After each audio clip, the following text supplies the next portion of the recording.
Permítame saludar a la máxima autoridad de nuestra cadena SER en materia de fútbol, nuestro admirado Manu Carreño, que debe seguir de fiesta cómo se la jugó la cadena SER en este cubrimiento informativo. Además, Manu está en los informativos de Telecinco, de Mediaset, y repito, es una de las voces, para mí, más respetada del fútbol en España. Manu, un abrazo, bienvenido a Caracol. Hola Julio, ¿qué tal? Un saludo para todos los oyentes y para vosotros y un placer. Ya me gustaría seguir de fiesta, pero yo no he tenido todavía el tiempo para estar de fiesta, pero intentaremos estar en breve de fiesta. Sí. Manu, ¿cuál sería el titular de la hazaña de España? Bueno, el titular es que Argentina no se presentó al partido. No, es que es difícil hacer un análisis del partido porque no lo hubo. Lo único que intentó Argentina es, pues con malas artes y con un juego muy marrullero, desactivar todo intento de fútbol por parte de la selección española, que creo que hizo muy bien no solamente la parte futbolística, sino el no entrar al trapo, no caer en las provocaciones, no perder un poco el control mental, no entrar en ese juego, ¿no? Entonces yo creo que Argentina no se presentó en el partido. Para mí el más peligroso de Argentina fue Vincic, el árbitro, fue el que más peligro llevó para España. Y bueno, pues digamos que el partido estuvo controlado por España, aunque no en el marcador. Por eso sufrimos incluso en los últimos minutos. Creo que estuvo muy controlado en el juego, pero no en el marcador. Lo que sí que es verdad que me pareció bastante intolerable es lo que pasó después del pitido final, ¿no? Esas agresiones que va a investigar la FIFA de Nahuel Molina, lo que hizo Ayala. Bueno, yo creo que eso me parece que ya supera lo tolerable, ¿no? Pero en general creo que España fue justa vencedora, ¿no? Justa campeona. Sí, como dice, Argentina fue como si no se presentara, pero también decíamos hace un minuto que es que también lo logró contra Francia. O sea, no es tanto, porque muchos decían incluso, es que España es un equipo aburrido, que yo no sé qué, una cosa y la otra. Y resulta Claro. que es que el dominio era tan profundo que hacía ver que solo había un equipo en la cancha, no solo contra Argentina, sino lo que lo logra con Francia, que era el que todos consideramos en un momento era el gran favorito al título. Sí, sin duda. Es verdad que España desactivó a Portugal, desactivó a Bélgica, desactivó a Francia y desactivó a Argentina. Esta España ha cambiado algo con respecto a la España de los éxitos anteriores, del 2008, 2010, 2012, que era una España que aburría a los rivales con mucha más posesión, con mucho más tiquitaca, ¿no? Que es lo que se acuñó la expresión de la España del tiquitaca. Xavi, Iniesta, Busquets, Silva, Fábregas, todos aquellos centrocampistas que aburrían a los rivales con posesiones largas, eternas, hasta encontrar el hueco y conseguir el gol. Esta España, sin embargo, quizá no sea tan brillante con el balón, pero sí es mucho más sólida atrás también. Es una selección que tiene mucha más solidez en defensa, ¿no?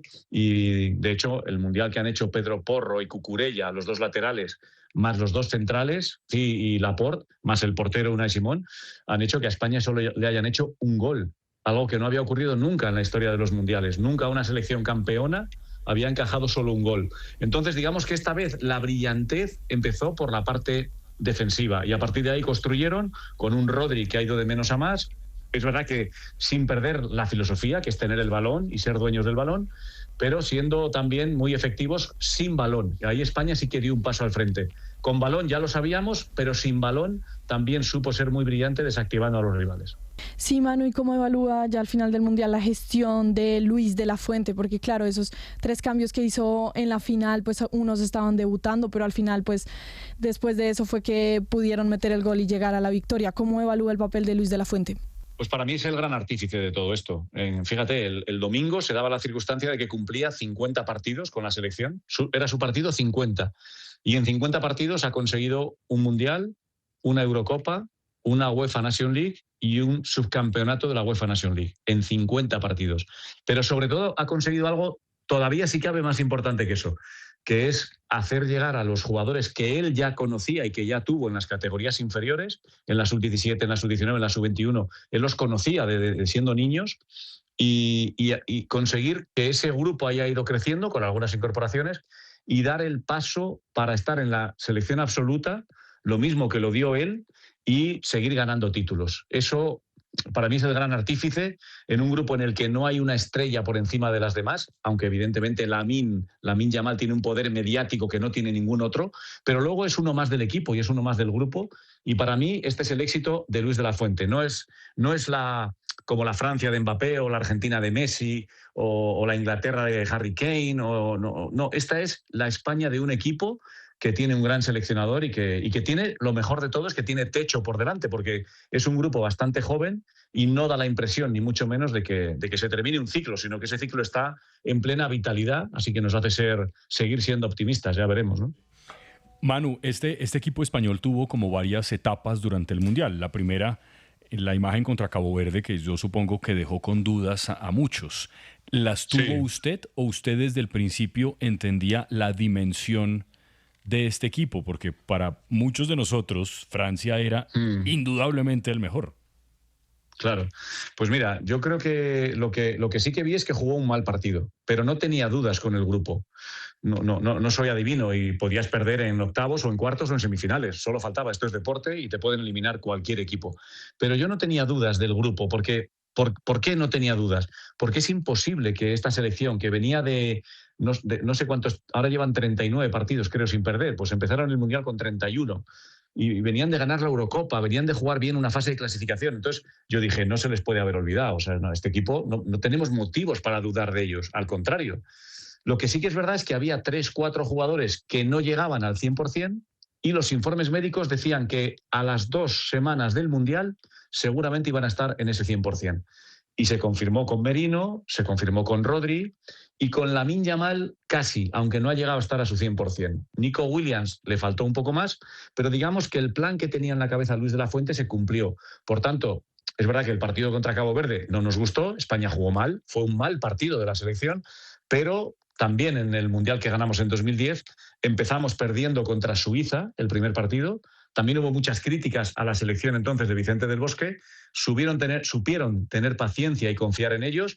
Y este Mundial me ha recordado un poco a aquel de hace 16 años, donde a pesar de los nervios que le entró a alguno, a ellos desde luego no les entró ningún nerviosismo, confiaron en ellos y acabaron sacando adelante el campeonato.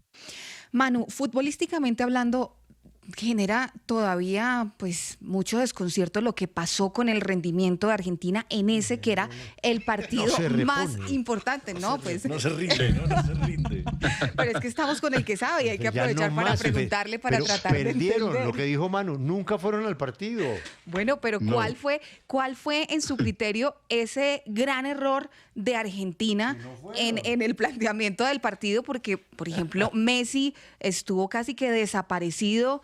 Y había sido un jugador clave que había tenido, pues marcó 8 goles durante el Mundial. Era un jugador que por supuesto podía dar más. ¿Cuál es la explicación que usted le da a ese desempeño, pues que no era el esperado? A ver, para mí, con Messi hay que quitarse el sombrero. Para mí es el mejor jugador de la historia, para mí, siempre lo he dicho. Quizá tuviese un punto más de brillantez Diego Armando Maradona, pero Messi lo pondría a ese nivel, pero con casi, a lo mejor una décima por debajo, pero para mí lo hace mejor porque ha sido mucho más regular y durante muchos más años su carrera. Entonces, cuando estás prácticamente a ese nivel de brillantez y durante muchos más años y todos los domingos con el Barça, con la selección, domingo, alguien que hace eso durante casi 2 décadas, para mí es el mejor del mundo, sin duda. Pero por eso digo que me quito el sombrero con él. Y lo que ha hecho en este Mundial, yo creo que no lo esperábamos nadie. Así que chapó por Messi. Pero Argentina, quitando la media hora final contra Inglaterra, tampoco digamos que ha hecho un gran Mundial. Ha llegado a la final, oye, se lo ha ganado, por supuesto, por méritos propios, pero sufriendo mucho contra Egipto, contra Suiza, contra Cabo Verde, contra la propia Inglaterra. Estuvieron en 3 o 4 partidos en la lona, prácticamente estaban a punto de caer, estaban al borde del caos y se levantaron. Pero no han hecho un Mundial en el que han dominado sus partidos. España sí, quitando el empate a 0 contra Cabo Verde, España ha dominado sus partidos con más o menos brillantez. Pero Argentina no. Argentina solo nos hizo, en mi opinión, media hora de buen fútbol, que fue cuando se fue a por Inglaterra. Tuchel echó al equipo muy atrás y Argentina lo aprovechó y ahí vimos jugar bien. Y así llega el partido de España, con bastantes sombras, más que luces, además de un gran Messi. ¿Y qué pasa en la final? Que yo creo que están mucho más pendientes de que España no juegue que de jugar ellos. Y entonces, claro, si tu único plan es desactivar a España con más bien marrullerías que con el balón, pues al final lo que estás haciendo es... De hecho, metió a Nico González para reforzar las ayudas a Tagliafico pensando en Lamine, cosa que no había hecho.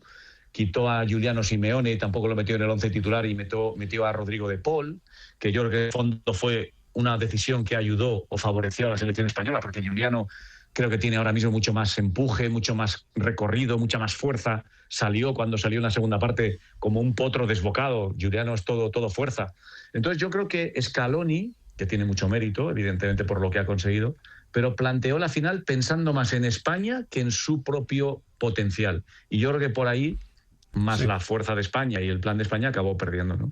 Claro, además yo pensaría uno que Argentina se vació física y futbolísticamente contra Inglaterra en esos 30 minutos, pero quiero volver con España por algo. Como usted dice, uno podría decir que España es un equipo de autor desde la fuente, pero hay un jugador que yo quiero destacar mucho, especialmente porque es de los jugadores que no tienen la gran vidriera permanente, y ese es Cubarsí. Porque a mí lo de Cubarsí me sorprendió absolutamente, porque ya de por sí poner un jugador joven es difícil, y más en un campeonato del mundo.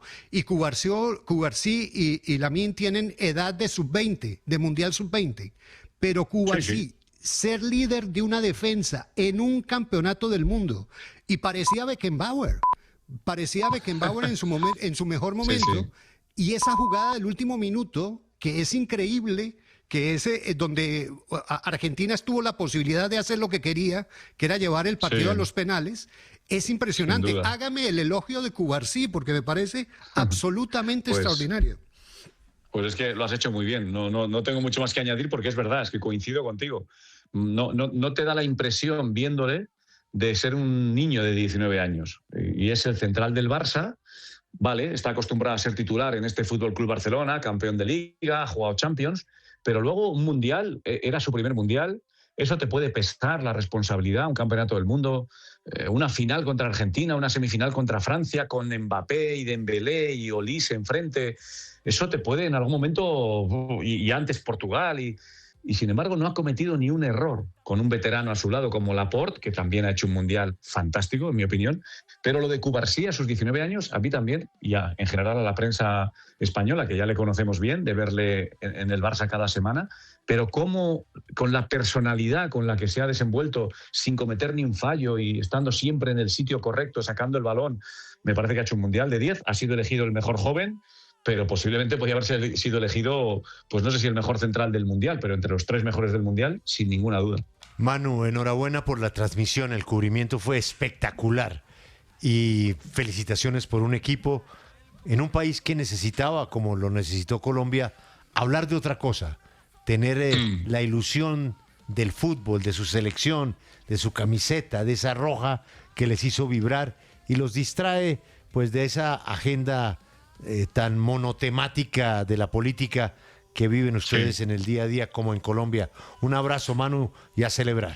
Un abrazo, muchas gracias. Y como digo yo, ayer salieron 2 millones de personas a la calle, 2 millones de personas. Así es. Seguro que unos eran de derechas, otros de izquierda, otros de lo que quieran, con ideologías diferentes, con religiones diferentes, con edades diferentes, pero al menos durante unos días estaremos unidos bajo ese Mundial. Cuando acabe el Mundial, Julio, volveremos a lo mismo. Muchísimas gracias. Él es Manu Carreño, el hombre del larguero, el hombre de los deportes en la cadena SER y en los informativos de Telecinco, de Mediaset. Desde España para Caracol.